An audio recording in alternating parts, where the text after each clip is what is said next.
Soil, the ultimate source of life. जल, जंगल, हवा और मिट्टी आपस में मिलकर एक अदृश्य लेकिन बेहद महत्वपूर्ण सिस्टम बनाते हैं जो धरती को चारों ओर से घेरे हुए है और इसी के बीच जीवन व्यवस्था लगातार चलती रहती है।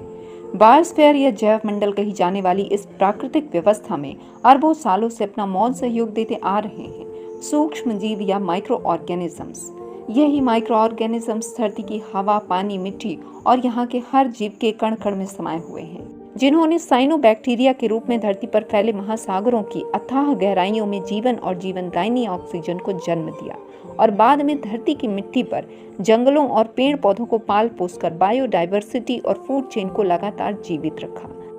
धरती पर जीवन की शुरुआत से लेकर आज तक जो कुछ भी हुआ वो सब कुछ प्रकृति ने बखूबी संभाला है। लाखों प्रजातियों ने जन्म लिया और नष्ट हुई, पर प्रकृति की व्यवस्था लगातार चलती रही। इसका अर्थ है प्रकृति को किसी की जरूरत नहीं, वो अपना काम खुद करती है। और इसी प्रकृति का एक अहम हिस्सा है मिट्टी। मिट्टी जिसे काला सोना कहा गया क्योंकि ये बेहद अनमोल है और इसे अनमोल बनाते हैं हवा और पानी का बैलेंस, ढेरों मिनरल्स, ऑर्गेनिक सब्सटेंसेस और अनगिनत संख्या में रहने वाले माइक्रो ऑर्गेनिजम्स।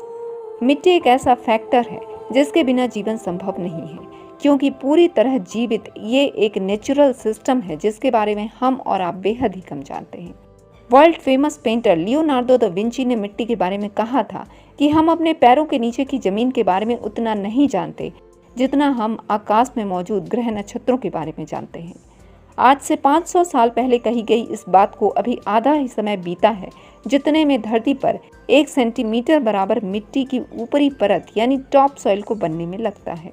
1 सेंटीमीटर बराबर टॉप सॉइल को बनने में 500 से 1000 साल लग जाते हैं। मिट्टी अगर जिंदा है तो उसकी आत्मा है इसमें रहने वाले ये छोटे छोटे जीव जंतु जो इसे जल, हवा, नाइट्रोजन और कार्बन को सोखने और धारण करने के काबिल बनाते हैं। मिट्टी खुद में एक पूरी दुनिया है जिसमें हवा और पानी के मुकाबले सबसे ज़्यादा माइक्रोब्स हैं। पूरी दुनिया में इंसानी आबादी से भी कई अरब गुना माइक्रोब्स एक मुट्ठी मिट्टी में मिलते हैं।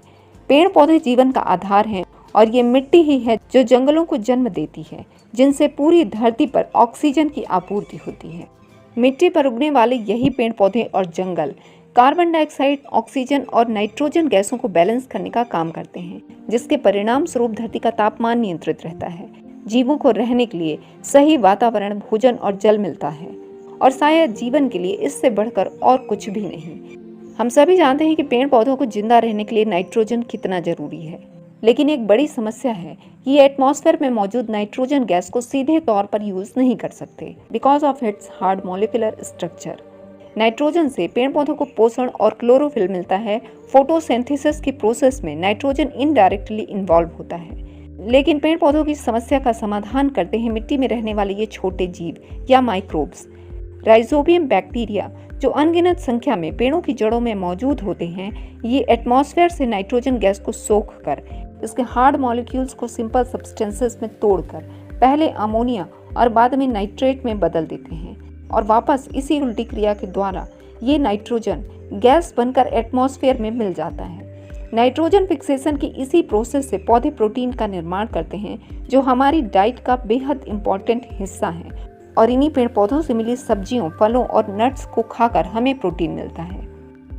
लेकिन ये अमेजिंग नेचुरल सिस्टम आज ठीक से काम नहीं कर रहा है क्योंकि इंसानी दिमाग की सक्रियता और हस्तक्षेप ने इस सिस्टम में बहुत बड़ी और गंभीर समस्याएं पैदा कर दी हैं। भोजन द्वारा एनर्जी जनरेट करने के सबसे प्राइमरी और इम्पोर्टेंट सोर्स इन पेड़ पौधों को एक तरफ तो अंधाधुंध काटा और जलाया जा रहा है, वहीं दूसरी ओर मिट्टी में रासायनिक खाद का हद से ज्यादा प्रयोग, बाढ़, सूखा, मिट्टी का कटाव, फैक्ट्रियों से निकलता केमिकल, खेती के गलत तरीके, प्लास्टिक और दूसरे तरह के खतरनाक प्रदूषण मिलकर मिट्टी को लगातार खराब करते जा रहे हैं। एज रिजल्ट मिट्टी में रहने वाले ये छोटे जीव मर रहे हैं। हर साल कई हजार माइक्रोब्स एक्सटिंक्ट हो जाते हैं। अगर हम इसे बेहद साधारण और केवल मिट्टी से जुड़ी समस्या समझ रहे हैं तो हम अपनी आने वाली बर्बादी और तबाही से अनजान हैं। इन माइक्रो ऑर्गेनिजम्स का कमियां खत्म हो जाने का अर्थ है हमारे लिए भोजन की कमी या पूरी तरह भोजन का न मिलना। क्या आप जानते हैं कि पेड़ पौधों और जानवरों से मिलने वाले ऑर्गेनिक मटेरियल का मिट्टी के लिए तब तक कोई यूज नहीं है जब तक उसे डिकम्पोज या छोटे से छोटे रूप में बदल कर मिट्टी में नहीं मिला दिया जाता। और यही काम करते हैं सूक्ष्म जीव। ऑर्गेनिक मटेरियल के डीकम्पोज होते रहने से मिट्टी में ह्यूमस और ऑक्सीजन को सोखने की क्षमता बढ़ती है। खनिज और मिनरल्स भी इसी प्रक्रिया में मिलते हैं और माइक्रोब्स की संख्या भी बढ़ती रहती है। केंचुओं की तरह कई लाखों प्रकार के छोटे छोटे जीव जब मिट्टी के भीतर हलचल मचाते हैं, रेंगते हैं, तो मिट्टी में उलट पुलट होती है और इसमें हल्का बनाता है। पौधों की जड़ों को गहराई तक जाने का मौका मिलता है। पौधों की जड़ों के आसपास ही ये छोटे ऑर्गेनिजम्स अपनी पूरी दुनिया बसाते हैं। पेड़ पौधे और ये छोटे जीव एक दूसरे को भोजन, न्यूट्रिएंट्स, सुरक्षा और सहयोग देते हैं। अगर इनमें से किसी एक को भी नुकसान पहुंचता है तो पूरा सिस्टम बिगड़ जाता है। मिट्टी को जानदार बनाने वाले इन माइक्रोब्स के न होने या कम होते जाने का मतलब है मिट्टी का रेत में बदलना या मर जाना, यानी सीधे तौर पर जीवन का खत्म होना। आज जरूरत है लगातार बढ़ रही जनसंख्या के लिए भोजन की मात्रा का बढ़ना, लेकिन हर साल 60 से 65 हजार एकड़ खेती लायक भूमि अपनी उर्वरा शक्ति खो रही है। इनमें होने वाली फसलों का उत्पादन लगातार कम होता जा रहा है। खेती लायक जमीनें खत्म होती जा रही हैं। वैज्ञानिक स्पष्ट बता रहे हैं कि अगर ऐसे ही चलता रहा तो 2050 तक आते आते मिट्टी का पूरी तरह रेत बनना तय है। इसका सीधा मतलब है कि आने वाले सालों में अनाज का घोर संकट पैदा होगा। जनसंख्या के मुकाबले भोजन की उपलब्धता में भारी कमी आएगी। इसी के साथ पूरी धरती ग्लोबल वार्मिंग की समस्या से जूझ रही है, क्योंकि कार्बन साइकिल के प्राकृतिक तरीके में गड़बड़ी पैदा हो चुकी है। पूरी पृथ्वी पर सबसे अधिक कार्बन मिट्टी में मौजूद है। ये सूक्ष्म जीव इस कार्बन का प्रयोग करते हैं, इसे धारण करते हैं। इनमें कार्बन को रोक कर रखने की क्षमता होती है, लेकिन मिट्टी के इन जीवों की संख्या में लगातार आ रही कमी से एटमॉस्फेयर में कार्बन डाइऑक्साइड की अधिक से अधिक मात्रा रिलीज हो रही है, जो धरती के तापमान को बढ़ाने का काम कर रही है। और इसी समस्या से जन्म हुआ है धरती पर पीने लायक पानी की समस्या का।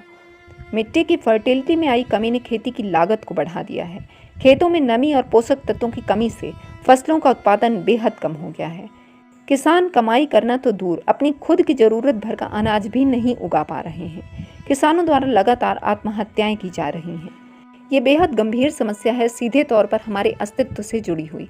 मिट्टी का खराब होना ऐसे ही चलता रहा तो सब कुछ बिगड़ने वाला है। आने वाले कई सौ सालों तक स्थिति नियंत्रण से बाहर होगी। भोजन नहीं होगा तो हम जिंदा भी नहीं रहेंगे। अगर हम अपने और अपने बच्चों के लिए इस सुंदर धरती पर जीवन को बनाए रखना चाहते हैं और सुख और शांति का जीवन चाहते हैं, तो हमें मिट्टी और अपने पर्यावरण के प्रति जागरूक बनना ही होगा। मिलजुल कर सामूहिक और बड़े प्रयास करने होंगे। लोगों में मिट्टी को स्वस्थ रखने की जानकारी देनी होगी। मिट्टी के छोटे जीवों की संख्या में वृद्धि और इनकी सुरक्षा में ही हमारे जीवन की सुरक्षा है। प्रकृति की अद्भुत व्यवस्था में छेड़छाड़ न करके उसके सहयोगी बनने का प्रयास करें। तो मिट्टी बचाइए और जीवन बचाइए। Be a part of save soil movement, be a soil saver.